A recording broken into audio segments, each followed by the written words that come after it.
பொதுத்துறை நிறுவனங்களிடமிருந்து நாங்கள் எந்த விதமான லஞ்சமும் பெறவில்லை என்பதை எங்களால் நிரூபிக்க முடியும். இபிஎஸ்க்கு வேற வேலை கிடையாது. அதனால எந்த சாவு நடந்தாலும் உடனே அதுக்கு ஒரு குற்றச்சாட்டுகளை சொல்லுவது அவருக்கு இன்றைக்கு பழக்கமாகிவிட்டது. கொஞ்சம் அவருக்கு ஞாபகம் மருதி அதிகரித்திருக்கிறது. தன்னுடைய காலத்தை எண்ணி பார்த்துவிட்டு அவர் பேசினால் நன்றாக இருக்கும். குறிப்பிட்ட அளவு மழை பெய்கின்ற பொழுது எந்த நேரத்திலும் சமாளிப்பதற்கு தமிழக அரசு எல்லா மாவட்டங்களிலும் தயாராக இருக்கும். அதை பற்றி நான் கருத்து சொல்ல விரும்புகிறேன். மாண்புமிகு தமிழ்நாடு முதலமைச்சர் யாரையும் தரைக்குறைவாக பேசுகின்ற ஒரு நபர் அல்ல என்பது எல்லோருக்குமே நன்றாக தெரியும். காமாலை கண்ணனுக்கு கண்டதெல்லாம் மஞ்சள் என்பதை போல டாக்டர் ராமதாஸ் அவர்கள் எடுத்ததற்கெல்லாம் ஊழல் குற்றச்சாட்டை சொல்லிக் கொண்டிருப்பதுதான் அவருக்கு இன்றைக்கு கைவந்த கலையாக இருக்கின்றது. அதை தவிர அவருக்கு வேறு வேலை எதுவும் கிடையாது. தமிழக அரசு என்றைக்குமே திறந்த புத்தகம். நாங்கள் எந்த விதமான தவறுகளும் செய்யவில்லை என்பதைத்தான் எங்களுடைய முதலமைச்சர் சுட்டிக்காட்டி இருக்கிறாரே தவிர வேறல்ல. குற்றச்சாட்டு எப்படி பாக்குறீங்க? அதாவது அமெரிக்கா நீதிமன்றத்துல தமிழ்நாடுக்கு பொதுத்துறை நிறுவனங்களுக்கு லஞ்சம் கொடுத்ததா அமெரிக்கா நீதிமன்றத்திலே சொல்றாங்க. அந்த அளவுக்கு தான் தமிழ்நாடு இருக்கு அப்படின்னு சொல்லி விமர்சனம். அமெரிக்க நீதிமன்றத்துடைய தீர்ப்பை படித்து பார்ப்போம். அதற்கு பிறகு முடிஞ்சிடும். ஆனால் பொதுத்துறை நிறுவனங்களிடமிருந்து நாங்கள் எந்த விதமான லஞ்சமும் பெறவில்லை என்பதை எங்களால் நிரூபிக்க முடியும். நாங்கள் எங்கள் பொதுத்துறை நிறுவனங்கள் லஞ்சம் பெற வேண்டிய அவசியம் கிடையாது. இபிஎஸ் கடுமையான குற்றச்சாட்டு வைக்கிறாரு. காவல் நிலைய மரணங்கள் அதிகரிச்சிருக்கு சொல்றாரு. ஆசிரியர் பற்றாக்குறை தமிழகத்தில் அதிகமா இருக்கு. அதாவது இபிஎஸ்க்கு வேற வேலை கிடையாது. அதனால எந்த சாவு நடந்தாலும் உடனே அதுக்கு ஒரு குற்றச்சாட்டுகளை சொல்லுவது அவருக்கு இன்றைக்கு பழக்கமாகிவிட்டது. காவல் நிலையத்தில் காவலர்களால் துன்புறுத்தப்பட்டு யாரும் மரணம் அவருடைய ஆட்சியிலே என்ன நடந்தது என்பது உங்களுக்கு தெரியும். தூத்துக்குடி சம்பவம் போன்றவைகள் எல்லாம் நடந்திருக்கின்றன. அவற்றையெல்லாம் மறந்துவிட்டு இன்றைக்கு அவர் பேசிக் கொண்டிருக்கிறார். கொஞ்சம் அவருக்கு ஞாபகம் மருதி அதிகரித்திருக்கிறது. தன்னுடைய காலத்தை எண்ணி பார்த்துவிட்டு அவர் பேசினால் நன்றாக இருக்கும்.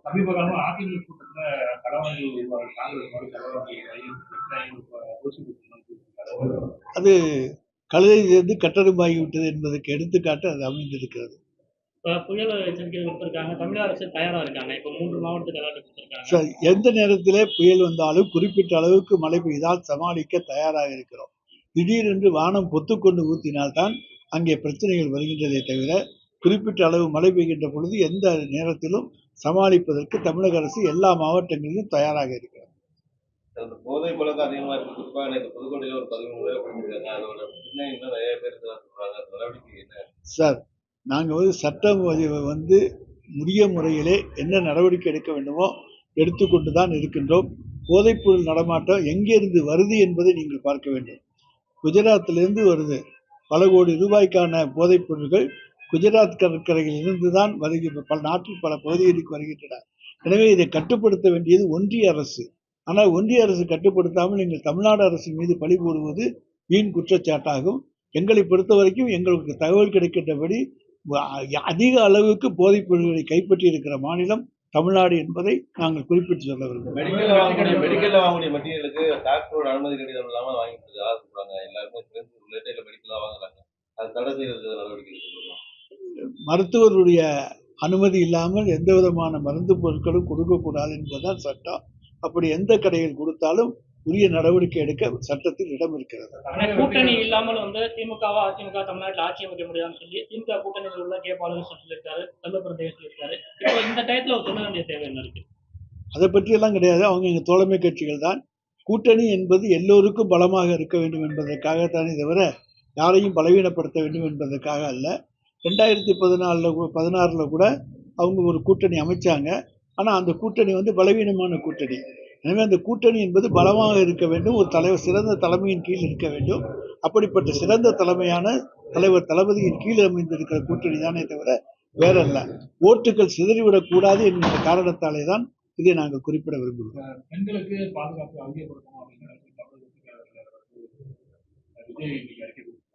இந்தியாவிலேயே தமிழ்நாட்டில் தான் பெண்களுக்கு பாதுகாப்பு அதிகமாக இருக்கு.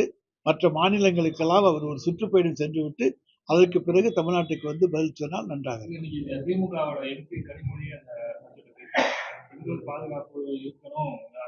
சார். பாதுகாப்பு இருக்கணுங்கிறது வேற, அதிகமா இருக்கணுங்கிறது வேற.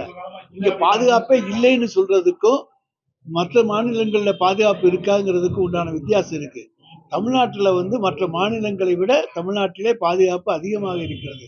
அதுக்காண்டி பாதுகாப்பே இல்லை என்று நான் அந்த மாதிரியான இதுக்கு வரவில்லை. தவறுகள் சில இடங்களிலே நடந்து கொண்டுதான் இருக்கின்றன. ஆனால் மற்ற மாநிலங்களோடு ஒப்பிடுகின்ற பொழுது பெண்களுக்கு உரிய சுதந்திரம் தமிழ்நாட்டில் இருக்கிறது, உரிய பாதுகாப்பு கிடைக்கிறது. அதை நீங்கள் மற்ற மாநிலங்களுக்கு சென்று பார்த்துவிட்டு வந்தால்தான் தெரியும். சார், இந்த குறுகிய காலத்துல அரசு மருத்துவமனையில டாக்டர் தாக்கப்பட்டது, வழக்கறிஞர் தாக்கப்பட்டது, ஆசிரியர் தாக்கப்பட்டது, இது எல்லாமே வந்து தனிப்பட்ட கருத்து தூக்கி போடணுமா சார்? சார், இது நீங்க என்ன பொது கருத்துங்கிறீங்களா? இல்ல தனிப்பட்ட பிரச்சனைன்னு போயிடலாமா? இது நடந்தது அரசு பிரச்சனையா? தனிப்பட்ட பிரச்சனை தானே, தனிப்பட்ட மோதல்கள் தானே.